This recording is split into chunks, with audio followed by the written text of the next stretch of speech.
পৃথিবীতে সর্বপ্রথম যে সূচনা যেটুকু হয়েছিল সেটা হলো পয়গম্বর ইব্রাহিম আলাইহিস সালামের দেশে মিস্টার নমরুদের মাধ্যমে। মিস্টার নমরুদ করলো এই ডাইরেক্টরের দায়িত্বটা ঠাকুর আজব সাহেবকেই দিলেন। ইব্রাহিম আলাইহিস সালামের বাবার নাম আজব, আর তিনি ছিলেন সম্ভ্রান্ত একজন ঠাকুর। কি ছিলেন? ঠাকুর। এই ঠাকুরকে দায়িত্ব দিল এই দেশে আর বাচ্চা কাচ্চা নেওয়া যাবে না, এটাকে নিয়ন্ত্রণ করতে হবে, এটার দায়িত্বটা আমার। কারণ এই আমি একটা স্বপ্ন দেখছি, এটা যদি বাস্তব হয় তাহলে আমিও শেষ, তুমিও শেষ। সুতরাং এখন থেকে এটা সিদ্ধান্ত নিতে হবে, বাচ্চা কাচ্চা আর নেওয়া যাবে না। আল্লাহ কয়, হে ঠাকুর, তোর মাধ্যমে আমি খেলাটা দেখাইতে চাই। জোরে বলেন সুবহানাল্লাহ। আল্লাহ তাআলা ইব্রাহিম আলাইহিস সালাম কে ওই ঘরের ভিতরেই জন্ম দিয়ে পৃথিবীতে নিয়ে আসলেন। ছোটবেলা থেকে আল্লাহ বলেন, আমি ইব্রাহিমকে ছোটবেলা থেকে আমি তাওহীদের জ্ঞান দান করেছিলাম। সাধারণত নবীদের জ্ঞানের পূর্ণতা 40 বছরের পরে পায়, 40 বছরের পরে নবুয়তি দান করা হয়। কিন্তু পয়গম্বর ইব্রাহিম আলাইহিস সালাম ছোটবেলা থেকেই তাওহীদের পক্ষে কথা বলতেন, মুশরিকদের বিরুদ্ধে কথা বলতেন, মূর্তির বিরুদ্ধে কথা বলতেন। কারণ খোদা কয়জন? কয়জন? সন্দেহ আছে নাকি? তাহলে জোরে বলেন, খোদা কয়জন? আল্লাহ কয়জন? হায়াত মউতের মালিক কে? একটা গল্প বলি। দাদা আর নাতিনে এরকম ওয়াজ মাহফিল শোনার জন্য আসছে নদীর ওপার থেকে। হুজুরে কইছে যে হাঁটুর উপরে কাপড় তোলা কবিরা গুনাহ, ফরজ তরফ।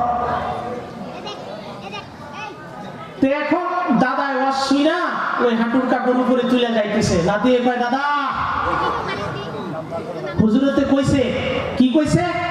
যে কাপড় তোলা যাবে না। কি তোলা যাবে না? কাপড় তোলা যাবে না হাঁটুর উপরে।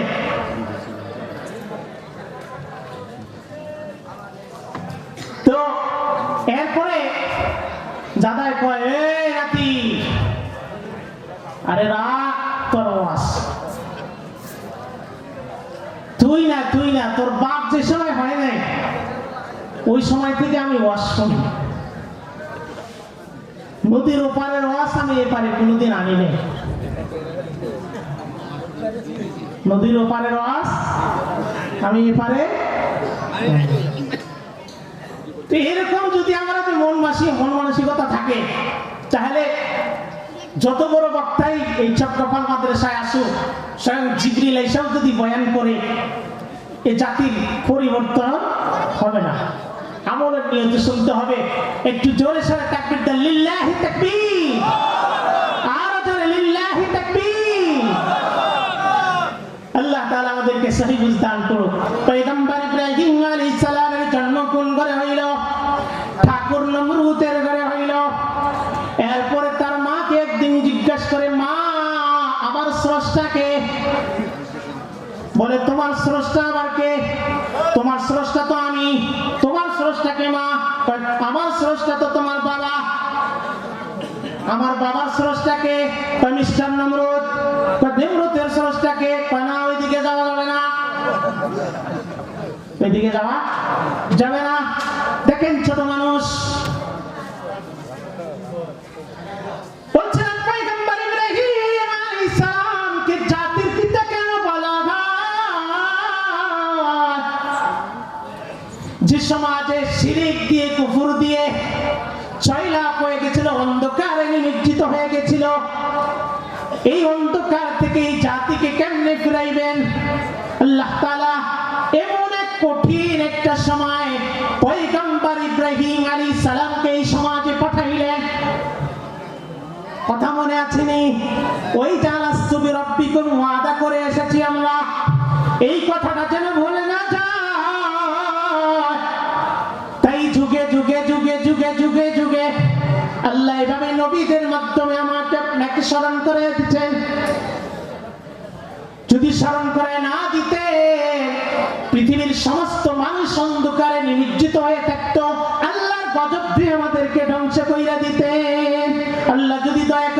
রাসূল যদি আমাদের মাঝে না পাঠাইতেন, ওই যে ওয়াদা আমি আপনি রূহের জগতে করে এসেছি, এরপরে যদি আল্লাহ ইচ্ছা করে বলতেন যা বান্দা যা, দুনিয়ায় যাওয়ার পরে আমার ওয়াদাটা ঠিক রাখিস, বলেন এতটুকু কি যথেষ্ট ছিল না? ছিল কি ছিল না? ছিল। এরপর আল্লাহ দয়া কইরা যুগে যুগে যুগে যুগে নবী রাসূলদেরকে আল্লাহ পাঠায় দিয়া সেই ওয়াদা যেন আমরা ভুলে না যাই, সেই মালিককে যেন আমরা ভুলে না যাই, তাই যুগে যুগে আল্লাহ নবী রাসূলকে পাঠায়া দিয়েছেন। নবী রাসূলরা দুনিয়া থেকে বিদায় করে চলে গেছেন। নবী রাসূলরা দুনিয়া থেকে চলে গেছেন, কিন্তু নবী রাসূলরাও তো মানুষ, কি বলেন? তারা মানুষ কিনা? তারাও মৃত্যুবরণ করেন কিনা? তারাও মৃত্যুবরণ করে। মানুষ, সাধারণ মানুষ যেভাবে মৃত্যুবরণ করে, দুনিয়া থেকে যেভাবে বিদায় নেয়, তারাও একের পর এক এভাবে বিদায় হয়ে গেছে। আল্লাহ বলে তোমরা যে বিদায় হয়ে চলে আসলা, দুনিয়ার মানুষ তারা আমি আল্লাহকে কিভাবে স্মরণ করবে, কোন পথে চলবে, তাই আল্লাহ তাদের সাথে এক একটা কিতাব আল্লাহ আসমানের পক্ষ থেকে নাজিল কইরা দিয়েছেন, আসমান থেকে নাজিল করে দিয়েছেন নবীদের কাছে। নবীরা চলে গেছেন। মুহাম্মদুর রাসূলুল্লাহ হলেন সর্বশেষ নবী। কোন নবী? মুহাম্মদুর রাসূলুল্লাহর পরে কি আরো নবী আসবেন? মুহাম্মদুর রাসূলুল্লাহর পরে যে কিতাব নাজিল করা হয়েছে, এই কিতাবের পরে কি আসমান থেকে আরো কিতাব আসবে? আমরা যে নবী উম্মত, সেই নবী সর্বশেষ নবী, সর্বশ্রেষ্ঠ নবী। এই নবীর উপরে যে কিতাব নাজিল করা হয়েছে, এই কিতাব হলো সর্বশ্রেষ্ঠ কিতাব, সর্বশেষ কিতাব।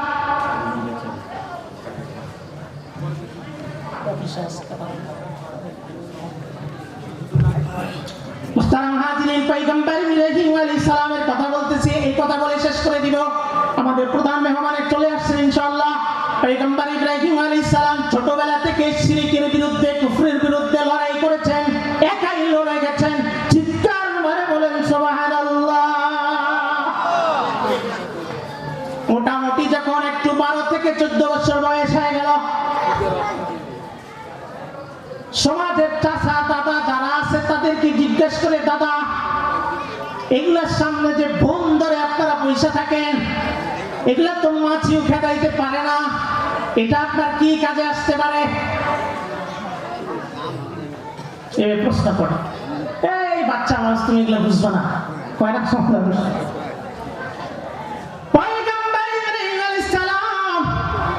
সর্বপ্রথম জাহান্নামের আগুন থেকে যাকে বাঁচানোর চেষ্টা করেছেন, দ্বীনের দাওয়াত দিয়ে এক আল্লাহর প্রতি আহ্বান করেছেন। সর্বপ্রথম তার বাবাকে, তার মাকে, তার বাবাকে, ইয়া আইয়ুহাল্লাযীনা আমানু কু আনফুসাকুম ওয়া আহলিকুম নারা, হে ঈমানদারগণ তোমরা নিজে জাহান্নামের আগুন থেকে বাঁচো, তোমার আহলে পরিবারকে বাঁচাও।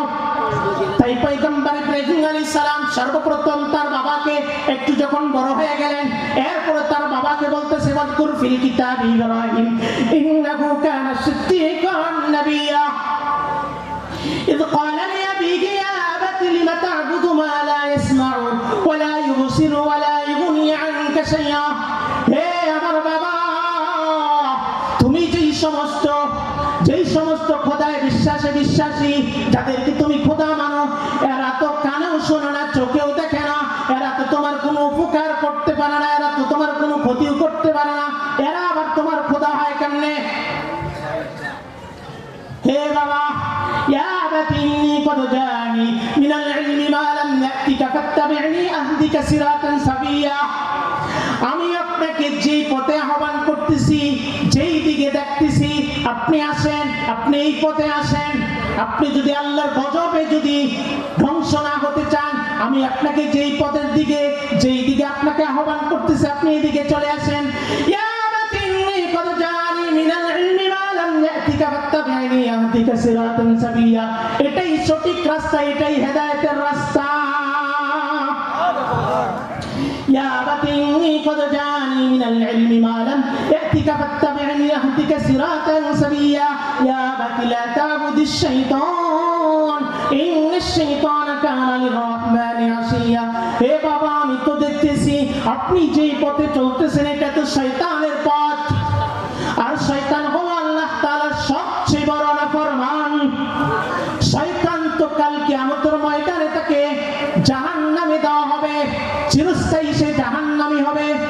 যদি ওই পথে চলেন আপনাকেও সেই জায়গায় দেওয়া হবে।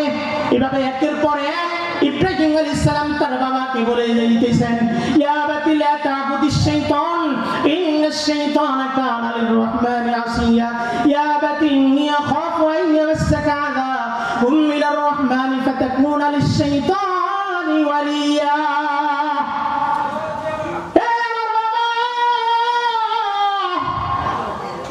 তুমি যদি না ফেরো গো, আমি দেখতেছি আল্লাহর আযাব তোমার দিকে ধেয়ে ধেয়ে আসতেছে, অচিরেই তোমাকে গ্রাস করে নেবে আল্লাহর আযাব। সুতরাং তুমি এই সময় থেকে এখনো ফিরো। এতগুলি কথা বললেন, তার বাবা খালি রাগে এমন ভাবে ফুলতে আছে, ফুলতে ফুলতে এক পর্যায়ে বাষ্ট হয়ে গেল। বুঝলেন তো? তার বাবা কি বলতেছে, ক্বালা রাগিবুন, যারা যাইবেন তারা হাত তুলে নেয় নাকি? কারা কারা যাইবেন না হাত তুলে দেখান আল্লাহকে। লিল্লাহি তাকবীর, লিল্লাহি তাকবীর। যারা যারা যাইবেন তারা তারা একটু হাত দেখান। মিস্টার নমরুদের সেই মেলা যেটা সূচনা করে গেছিল, কারা কারা যাবেন একটু হাত দেখান। যাওয়া যাইবে না? যায় তো মানুষ। পয়গম্বর ইব্রাহিম আলাইহিস সালাম বললেন, হে চাচারা, দাদারা, তোমরা যাও, আমি যাব না, আমি অসুস্থ মানুষ। কি বললেন? আনা সাকিম, আমি অসুস্থ। নবীদেরও আল্লাহ তাআলা কঠিন থেকে কঠিন পরীক্ষা নিয়েছেন। নবীরা বলেন পৃথিবীর মধ্যে সবচাইতে দামি মানুষ। আল্লাহ তাআলা যেই নবী যত দামি, আল্লাহ তাআলা সেই নবীর পরীক্ষাটা তত কঠিন করে নিয়েছেন। পয়গম্বর ইব্রাহিম আলাইহিস সালামকে খলিলুল্লাহ উপাধি দিয়েছেন, আল্লাহ তাআলার দোস্ত বলে উপাধি দিয়েছেন। আল্লাহ বলেন, ইব্রাহিম আমার দোস্ত। আল্লাহকে দোস্ত হইতে গেলে পরীক্ষা দিতে হবে ইব্রাহিম। তাই ছোটবেলা থেকে পরীক্ষা শুরু হয়ে গেছে। ইব্রাহিম আলাইহিস সালাম যখন বললেন, আমি তো মূর্তি পূজায়, আমি তো অসুস্থ, আমি ওখানে যাইতে পারবো না, এক পর্যায়ে যখন সবাই মেলায় চলে গেলেন, মেলায় যাওয়ার পরে দেখলেন এখনই একটা সুযোগ। বাপ দাদারা সঠিক কথাটা বলতে চায় না, গোপন রহস্যটা আজকে বের করে এটা প্রকাশ করে বের করতে হবে। এরা মাছি খাবার ক্ষমতা নাই, কুত্তায় খাবার নিয়ে যায়, এরপর এগুলোর সামনে কেন মাথা নত করে বসে থাকে? এই কথাটা একটু পরিষ্কার করা দরকার। কে বললেন? পয়গম্বর ইব্রাহিম আলাইহিস সালাম।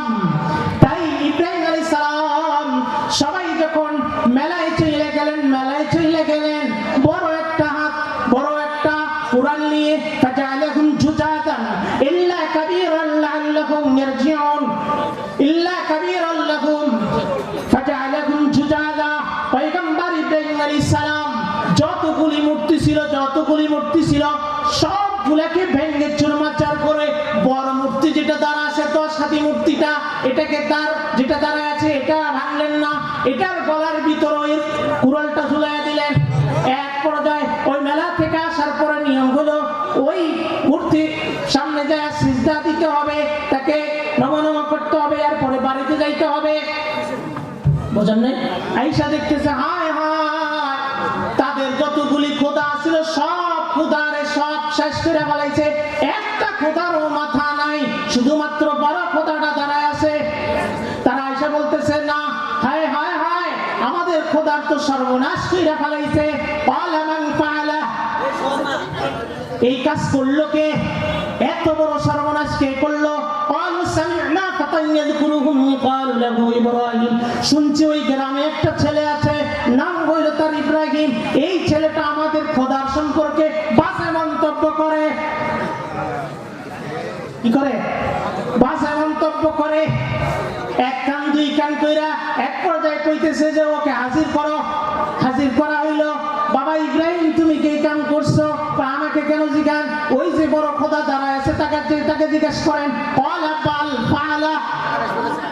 আমি করছি না। কে করছে? আমাকে না জিজ্ঞাই, ওই বড় খোদারে জিজ্ঞান। কি কথা ঠিক আছে না? এতগুলা খুদারে ছোট ছোট সব খুদারে মাইরা ফেলেলো, বড় খুদা হা করে চায়া থাকলো, এই খোদার কি এটা কি ইনসাফ? ছোট খুদাগুলো এইভাবে মারলো, কিছুই পেল না। আমাকে কেন জিজ্ঞাসা করতেছেন? এক পর্যায়ে পয়গম্বর ইব্রাহিম আলাইহিস সালামকে তারা বলতে বাধ্য হলো, ইব্রাহিম তুমি তো জানো যে কথা বলতে পারে না। এই যে এবার লাইনে আইছেন, এবার লাইনে আইছেন, এগুলা কথা বলতে পারে না, খাইতে পারে না, তারা নিজেরা নিজেকে রক্ষা করতে পারে না, তাহলে এগুলাকে খোদা মানেন কেন? এই কথা যখন কইছে নেতাদের মাথা গরম হয়ে গেছে। না না না, এইভাবে ওকে ছেড়ে দেওয়া যাবে না, চলেন নমরুদের দরবারে একে নিয়ে যাব। নমরুদের দরবারে নিয়ে গেলেন। এই ছেলে তুমি এগুলা কেন বলো? আমাদের খোদার সামনে, আমাদের খোদা সম্পর্কে এই সমস্ত বাজে কথা কেন বলো? আমি তো সবচেয়ে বড় খোদা, তুমি আমাকে খোদা মানো না কেন? ইব্রাহিম আলাইহিস সালামের বাবা নিয়ে গেছে, কারণ ছেলের সাথে তো পারতেছে না। আর উনি তো আবার ওই দরবারের মন্ত্রীও ছিল একজন।